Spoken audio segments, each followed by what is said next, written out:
I want to bust a few myths about virtual cat behavior consultations because people often have concerns about them and think that they're inferior to in-home sessions, or that I'm going to miss something, or that they're not going to get as good of an evaluation as they would in person. Let's start with the most basic concern and the thing I hear the most. People get worried that they're going to miss out on some part of the consultation, or that I'm going to do something with their cat when I come to their home that is going to solve the issue. I'm here to tell you that behavior consultations involve you doing the work. You are the one that is going to be doing the work with your cat. I'm going to help you come up with a plan, and I'm going to figure out what's going on. I'm going to give you instructions on how to do it, but you are the one who's ultimately going to need to do the work. I don't have anything I'm going to do in that moment that is going to solve the entire problem. If that's your expectation, you are going to be disappointed whether or not you work with me or somebody else. I also don't get anything extra when I'm doing an evaluation. Actually, I sometimes find that the evaluations I do in-home are worse than the ones I do virtually because I don't get to see your cat acting naturally.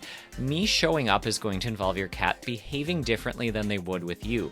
Whereas if you get a video of their behavior for me, I find that more helpful because I can see your cat act as they do without any outside influences there. That said, you do want to be careful because for certain behaviors such as fighting cats or aggression towards humans, it's actually dangerous to get video if you try and induce that situation. So that's something that I prefer people wait to send me any sort of video until we actually meet, and then we talk about what's helpful and if it's safe, or if I can figure out another way to get the information I need. Let's talk about litter box situations as another example, because I see a lot of litter box issues that I help people with. First of all, the first thing you should do for litter box issues is take your cat to the vet, who can do a medical exam, which is crucial for those issues. Afterwards, I'm happy to help. However, I'm not usually doing anything directly with your cat other than maybe petting them, which is delightful for me, and it doesn't really help you. I have to charge you more basically to come and pet your cat, and that's assuming your cat doesn't hide the entire time. Usually, if you can get a video of your home and you can take pictures of your litter boxes, that's all I need to see to be able to help. If there's something else that I need, I'll let you know. And I do this so much that there are ways that I can get the information I need without physically being there. In other words, I'm going to come to your house and I'm going to sit on your couch, I'm going to pet your cat, and you're not going to get any extra value. You're also going to pay me a lot more for it because it takes a lot of extra time. Oh, and your cat is going to be more stressed, plus you're going to be more stressed. It's much better to do a virtual consultation than it is to do an in-home consultation. You're not missing out on anything doing it virtually, and again, I actually get to see your cat behave normally. Most of what we're doing is talking. I'm asking you about when did the behavior start? What happens before the behavior happens? Is there anything that makes it worse or better? I'm getting a lot of information, and if you can describe that to me, I can still help you. I don't physically need to be there. Plus, another bonus is that I have a lot of cat stuff, so if I need to show you how to do something with a particular toy or piece of equipment or something else, I know that I have the tools here. I can demonstrate it live while we're on the call, as opposed to me having to be like, well, you kind of do it like this, and you may not have the equipment that you need. I can sometimes have you demonstrate something live, although I do prefer to get video afterwards so we can focus on making sure that you're understanding the process. Depending on the situation, I might also demonstrate with one of my cats.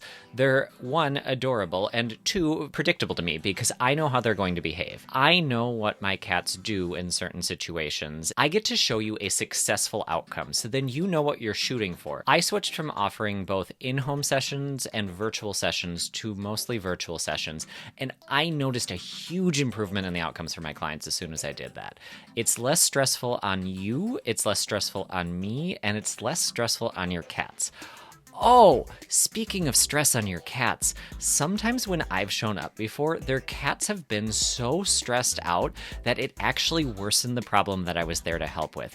You don't have to worry about that virtually. I get to help you figure out a plan for what to do to solve the cat behavior problem you're running into without risking your cat peeing on your floor because a stranger showed up. My goal is to help your cats not pee on your floor or not aggress towards you, not make that behavior worse. Another advantage of virtual behavior consultations is that it's not weather dependent. I've had to cancel sessions before because of snow or storms or it just being too cold. I am from Minnesota. However, virtual sessions, we can do it even if it's -1,000 out.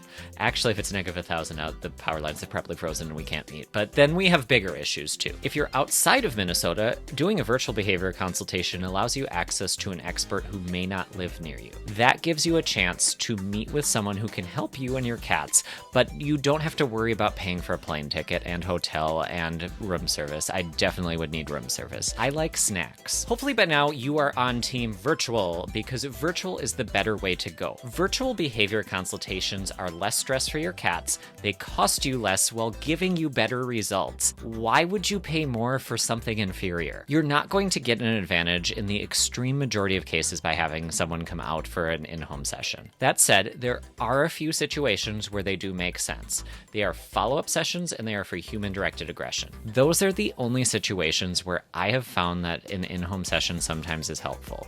The rest of the time, you should do a virtual session. If you have any questions about virtual cat behavior consultations, I am happy to answer them. Otherwise, check out my website if you're interested in getting started.